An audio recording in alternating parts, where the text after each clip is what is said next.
Hi friends, ಹೇಗಿದ್ದೀರಾ ಎಲ್ಲರೂ? I hope ಎಲ್ಲರೂ ಆರೋಗ್ಯವಾಗಿ ಚೆನ್ನಾಗಿದ್ದೀರಾ ಅಂತ ಭಾವಿಸ್ತೀನಿ. ಇವತ್ತಿನ ವಿಷಯ ಏನಪ್ಪ ಅಂದರೆ, ಈ ಜನ್ರೇಷನ್ನಲ್ಲಿ ತುಂಬ ಕಾಡ್ತಿರೋಂಥದ್ದಂದರೆ ಪೈಲ್ಸು ಪಿಸ್ತೂಲ.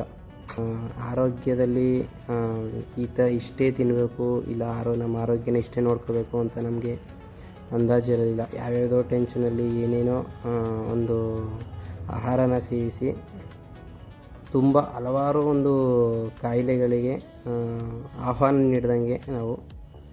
ಹಾಗಾಗಿ ನಮ್ಮ ಆಯುರ್ವೇದಿಕ್ ಹಾಗೂ ಯೋಗ ಗುರುಗಳಾದಂತಹ ಡಾಕ್ಟರ್ ಜಯರಾಮ್ ಸರ್ ಅವರು ಈ ಒಂದು ಪೈಲ್ಸು ಮತ್ತು ಒಂದು ಪಿಸ್ತೂಲಕ್ಕೆ ಯಾವ ಥರ ಆಹಾರ ಸೇವಿಸಬೇಕು, ಏನು ಟ್ರೀಟ್ಮೆಂಟ್ ತಗೋಬೇಕು ಅನ್ನೋದನ್ನ ತುಂಬ ನೀಟಾಗಿ ತಿಳಿಸ್ಕೊಟ್ಟಿದ್ದಾರೆ. ಬನ್ನಿ ಕೇಳ್ಕೊಂಬರೋಣ. ನಮಸ್ತೆ ಎಲ್ಲರಿಗೂ. ಇವತ್ತು ಹೆಚ್ಚು ಕಾಡುತ್ತಿರುವಂಥ ಸಮಸ್ಯೆ ಪೈಲ್ಸ್. ಎಲ್ಲರಿಗೂ ಆರೋಗ್ಯದಲ್ಲಿ ಹೊಟ್ಟೆ ಸಮಸ್ಯೆ ಜಾಸ್ತಿ. ಹೊಟ್ಟೆ ಸಮಸ್ಯೆ ಅಂತಂದರೆ ಎಲ್ಲರಿಗೂ ಗ್ಯಾಸ್ಟ್ರಿಕ್ಕು, ಎಲ್ಲರಿಗೂ ಹೊಟ್ಟೆ ನೋವು, ಎಲ್ಲರಿಗೆ ಪೈಲ್ಸು ಪಿಸ್ತೂಲ ಅಂತ ಎಲ್ಲ ಜಾಸ್ತಿ ಹೇಳ್ತಾ ಇದ್ದಾರೆ. ಯಾಕೆ ಇದು ಬರುತ್ತೆ, ಏನಕ್ಕೆ ಬರುತ್ತೆ ಈ ಪ್ರಾಬ್ಲಮ್ಮು, ಇದು ಹೆಂಗೆ ವಾಸಿ ಮಾಡ್ಕೊಳ್ಳೋದು, ಇದಕ್ಕೆ ಏನು ಮನೆ ಮದ್ದು, ಏನು ಔಷಧಿ ತೆಗೆದುಕೊಳ್ಬೋದು ಅನ್ನೋದ್ರ ಬಗ್ಗೆ ಇವತ್ತು ಒಂದು ಸಣ್ಣ ಮಾಹಿತಿ ಕೊಡಲಿಕ್ಕೆ ಇಚ್ಛೆಪಡ್ತೀನಿ. ಪೈಲ್ಸು ಯಾವ ಮನುಷ್ಯನಿಗೆ ಊಟದಲ್ಲಿ ಹೆಚ್ಚು ನಾರಿನ ಪದಾರ್ಥ ತಿನ್ನಲ್ಲ, ಹೆಚ್ಚು ಅಜೀರ್ಣಕಾರ ಆಹಾರ ತಿಂತಾರೆ, ಹೆಚ್ಚು ಬೇಕ್ರಿ ಆಹಾರ ತಿಂತಾರೆ, ಇಂಥ ಆಹಾರಗಳಿಂದ ನಿಧಾನಕ್ಕೆ ಜೀರ್ಣಕ್ರಿಯೆಯಾಗಿ ಮಲ ಎಲ್ಲ ಅಂಟುತ್ತಾ ಇರಬೇಕಾದ್ರೆ ಅದು ನೀಟಾಗಿ ಒಂದು ಕಡೆ ಎಲ್ಲ ಸ್ಟೋರೇಜ್ ಆಗ್ತಾ ಇರ್ತದೆ. ಆ ಸ್ಟೋರೇಜ್ ಆದಾಗ ಏನಾಗುತ್ತೆ, ಬಲವಂತದಿಂದ ನಾವು ಪ್ರೆಷರ್ ಕೊಟ್ಟು ಮಲ ಮಾಡೋದ್ರಿಂದ ನಮ್ಮ ಶರೀರದೊಳಗೆ, ನಮ್ಮ ಕರುಳಿನಲ್ಲಿ ರಕ್ತನಾಳಗಳು ಏನಾಗುತ್ತೆ, ಉಬ್ಬುಕೊಳ್ಳುತ್ತೆ. ಆ ಉಬ್ಬುಕೊಳ್ಳುವಂಥ ಪ್ರಕ್ರಿಯೆ ಅದು ಪೈಲ್ಸ್ ಅಂತ ಹೇಳ್ತೀವಿ. ಎರಡನೇದನ್ನು ಅದು ಬಿರುಕು ಹೊಡಿತು ಅಂತ ಪಿಸ್ತೂಲ ಆಗ್ತೀವಿ. ಅದೇ ಹೊರಗಡೆ ಬಂತು ಅಂತಂದರೆ ಏನಾಗ್ತಿದೆ, ಅದಕ್ಕೆ ಪಿಸ್ತೂಲ ಪೈಲ್ಸು ಅಂತ ಹೇಳ್ತೀವಿ. ಸೊ ಹೀಗೆ ಯಾವ ಮನುಷ್ಯ ತನ್ನ ಆಹಾರ ಪ್ರಕ್ರಿಯೆಯಲ್ಲಿ ಒಂದೇ ರೀತಿಯ ಆಹಾರ ತಿಂತ ಹೋಗಿ ಆಹಾರ ಅಜೀರ್ಣವಾದಾಗ, ಅದು ಬಲವಂತದಿಂದ ನಾವು ಮೋಷನ್ ಮಾಡಿದಾಗ ಈ ರಕ್ತನಾಳಗಳು ರಕ್ತ ಸಪ್ಲೈ ತಗೊಂಡಾಗ ಅದು ಹೊರಗಡೆ ಬರುವಂಥದ್ದಕ್ಕೆ ಈ ಪೈಲ್ಸ್ ಅಂತ ನಾವು ಕರಿತೀವಿ.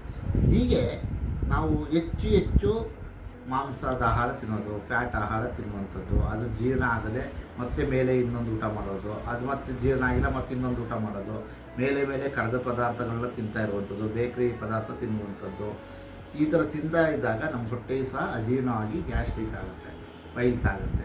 ಕೊನೆಗೆ ಅದು ಪೈಲ್ಸೆ ಕ್ಯಾನ್ಸರ್ ಸಹ ಆಗುತ್ತೆ. ಸೊ ಹಾಗಾಗಿ ಇದನ್ನು ಹೇಗೆ ನಿವಾರಣೆ ಮಾಡ್ಕೊಳ್ಳೋದಪ್ಪ ಅಂತ ಹೇಳಿದ್ರೆ, ನಾವು ಆಹಾರದಲ್ಲಿ ಹೆಚ್ಚು ಸೊಪ್ಪು, ನಾರಿನ ಪದಾರ್ಥ ಇರುವಂಥ ಆಹಾರ ತಿನ್ನಬೇಕು, ನಾರಿನ ಪದಾರ್ಥ ಇರುವಂಥ ತರಕಾರಿಗಳು ತಿನ್ನಬೇಕು, ಹೆಚ್ಚು ಸೊಪ್ಪು, ತರಕಾರಿ, ಹಣ್ಣುಗಳನ್ನ ತಿನ್ನಬೇಕು.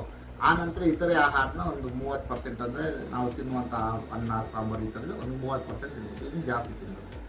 ಈ ಥರ ಮಾಡ್ತಾ ಬಂದಾಗ ಒಂದಷ್ಟು ಮಟ್ಟಿಗೆ ಕಡಿಮೆ ಆಗುತ್ತೆ. ಇದರಲ್ಲಿ ಕಡಿಮೆ ಆಗಿಲ್ಲ ಅಂತ ಪಕ್ಷದಲ್ಲಿ ನಾವು ಮನೆ ಮದ್ದನ್ನು ಸಹ ಮಾಡ್ಬೋದು. ಏನು ಮನೆ ಮದ್ದು ಮಾಡೋದು ಅಂತಂದರೆ, ನಾಟಿ ಹಸುವಿನಿಂದ ತಯಾರಿಸಿದಂಥ ಮೊಸರನ್ನ ಊಟ ಮಾಡುವಂಥದ್ದು, ಮಜ್ಜಿಗೆಯನ್ನು ಊಟ ಮಾಡ್ತಾ ಬಂದಾಗ ಇದು ಕಡಿಮೆ ಆಗುತ್ತೆ. ಅದ್ರ ಜೊತೆಗೆ ಹಸಿ ಮೂಲಂಗಿ, ಹಸಿ ಕ್ಯಾರೆಟ್ ಜ್ಯೂಸು ಇದನ್ನು ಕುಡಿತಾ ಬಂದರೂ ಸಹ ಕಡಿಮೆ ಆಗುತ್ತೆ. ಇದರಲ್ಲಿ ಯಾವುದ್ರಲ್ಲೂ ವಾಸಿಯಾಗಿಲ್ಲ, ಹೆಚ್ಚು ರಕ್ತ ಸೋರ್ತಾ ಇದೆ, ನೋವಾಗ್ತಾ ಇದೆ, ಹಿಂಸೆ ಆಗ್ತಾ ಇದೆ, ಕೆರೆತ ಆಗ್ತಾ ಇದೆ, ಅಥವಾ ಹೊರಗಡೆ ಬಂದಿದೆ, ಪ್ರೊಲಾಪ್ಸ್ ಆಗಿದೆ, ಸೊ ಗೆಡ್ಡೆ ಥರ ಆಗಿದೆ, ಹೆಚ್ಚು ಬ್ಲೀಡಿಂಗ್ ಜಾಸ್ತಿನೇ ಆಗ್ತಾ ಇದೆ ಅಂತ ಅಂದಾಗ ಒಬ್ಬ ವೈದ್ಯನ ನಾವು ಸರ್ಚ್ ಮಾಡಿ ಆ ವೈದ್ಯರ ಮುಖೇನ ಚಿಕಿತ್ಸೆ ತಗೋಬೇಕು. ನಮ್ಮಲ್ಲಿ ನಾವೊಂದು ಔಷಧಿ ಕೊಡ್ತೇವೆ. ಈ ಔಷಧಿ ಏನಂತಂದರೆ ಒಳ್ಳೆ ಔಷಧಿ, ಅದು ಬಾಯಿಗೆ ಹಾಕಿ ಒಂದು ದಿವಸ, ಎರಡನೇ ದಿವಸಕ್ಕೆ ಅದು ತುಂಬ ಆರಾಮ್ ಅನಿಸ್ಬಿಡುತ್ತೆ.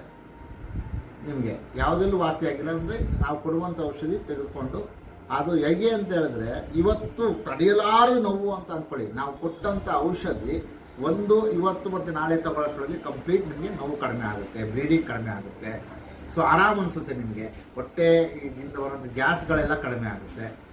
ಸೊ ನಮ್ಮಲ್ಲಿ ಔಷಧಿ ತಗೊಂಡವರು ದೊಡ್ಡ ಗೆಡ್ಡೆ ಥರದೇ ಇರುವಂಥ ದುರ್ಮಾಂಸ ಥರ ಬೆಳ್ಕೊಂಡಿರ್ತದೆ, ಅಂಥ ಸಹ ಹೊರಗಡೆ ಪ್ರೊಲಾಪ್ಸ್ ಆಗಿ ಬಂದುಬಿಟ್ಟಿರ್ತದೆ.